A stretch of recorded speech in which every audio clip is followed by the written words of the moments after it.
जमलेले सर्व मित्र परिवार, सन्माननीय अध्यक्ष आणि आमचे बंधू डॉक्टर प्रवीण सर, आज आपण या कौतुक सोहळ्यासाठी जे आलेलो आहोत, सर्व जे बच्चे कंपनी पारितोषिक विजेते सर्व त्यांचे पालक,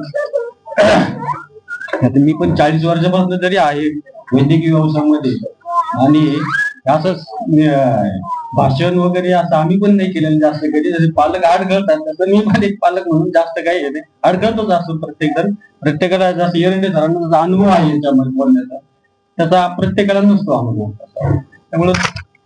त्यामुळे जे जरी संस्कार मूर्ती होऊन त्यांनी आपल्या कुटुंबाविषयी मला सांगायचं होतं की आघाव नाव ऐकलं की बरेच जण आघाव म्हणलं की काय, पण आम्ही नाव आगाव आहे आमचं पूर्वीपासून, पण आम्ही आगाव कशात येत हे सांगायचं म्हणजे ना, आज ही जी शाळा किंवा आज जे कौतुक चाललंय हे आम्ही ह्या क्षेत्रामध्ये आमचं सगळं कुटुंब म्हणजे कौतुकात पात्र आहे. आगाव नाव आहे आमचं, पण आम्ही तसे काही तुम्ही ज्या लोकांना वाटतं हे आगाव त्या प्रकारातले आगाव नाही येत. आम्ही प्रत्येक गोष्टीमध्ये ना सगळे आमचं आगाव कुटुंब सगळे याच्यात चांगले याच्यामध्ये यश प्राप्त केलेले अधिकारी आहेत. आता पोलीस खात्यात भरपूर आहे, शिक्षण खात्यात आहेत, सर्व खात्यात आहेत आमचे लोक आणि राष्ट्रपती पदक पण विजेते आहेत भरपूर याच्यामध्ये आमच्या बंधू राजवले. म्हणजे खूप मोठं आगाव कुटुंब आहे आणि आम्हाला एक आनंद आहे आमच्या प्रवीण विषयी की ग्रामीण भागातून येऊ आणि इथे चाकण सारखे मोठं औद्योगिक शहर आहे, त्या शहरामध्ये शाळा प्रस्थापित करणं, मुलांना घडवणं. जसं आता मी पण त्यांनी सांगितलं एरंडी सरांनी की 40 वर्षापासून गावामध्ये काम करतो मी प्रॅक्टिस म्हणून. आता मी लहान होतो तेव्हा मी पण डॉक्टरला घाबरायचो इंजेक्शनला. मी ज्यावेळेस प्रॅक्टिस करायला जायचो तर लहान मुलं ते पळून जायचे, लगून बसायचे इंजेक्शन ते घेतली मला. पण ज्यांना जे इंजेक्शन दिले ते माझे म्हणजे पेशंट ते आज काही डॉक्टर झाले म्हणून ते आनंद असतो प्रत्येकाचा.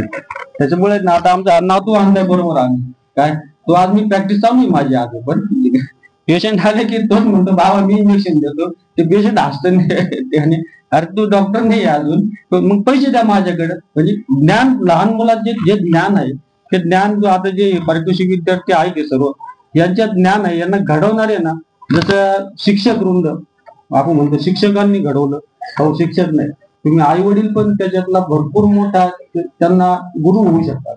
गुरु तर आहेतच हे लोक, पण आई वडिलांनी पण जे कर्तव्य आहे ना, नुसतं शाळेत टाकला शाळा चांगली आहे की मग तो शिक्षक चांगली शिकवती लावली, तुमची जबाबदारी काय आहे हे पण तुम्ही प्रत्येक पालकांनी ओळखायला पाहिजे की विद्यार्थ्याला काय आवडतं. पहिली गोष्ट तो उठलं की खाणं हा पहिला मोठा प्रश्न असतो. खाण्यात मुलांना खायचा आहार काय द्यायचा, त्याला काय खाऊ घालायचं हे प्रत्येक आईचं कर्तव्य असतं. वडिलांनी काय कर्तव्य की घरात सगळं काय त्याला काय खायचे आवड आणून द्यायच्या वस्तू आईने करून द्यायच्या आणि मुलांना जेवढा बौद्धिक पात्रता वाढेल त्यासाठी जो आहार जो आहे ना तो फार महत्वाचा असतो, हे ध्यानात घ्यायला पाहिजे. आता एक विद्यार्थ्यांनी सांगितलं मला, ऐकलं मी त्याच्यात मनोगत, काय खाल्लं नाश्ता काय केलं, पोळी तूप साखर.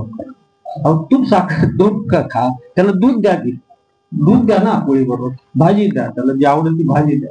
आता ड्राय फ्रुट्स हे जे प्रत्येक आमच्या वैद्यकीय क्षेत्रात बरेच वेळेस अनुभव असतात आम्ही की आहार जो आहे ना त्याला ब्रिलियन्सी म्हणजे बुद्धिमत्ता वाढवण्यासाठी जो शिक्षक आई वडील किंवा गुरु जे म्हणतात याच्याबरोबर आहार पण महत्वाचा आहे, ते पण विद्यार्थ्यांना द्यायला पाहिजे. आजच्या काळामध्ये आपण आहाराकडे थोडं दुर्लक्ष करतो.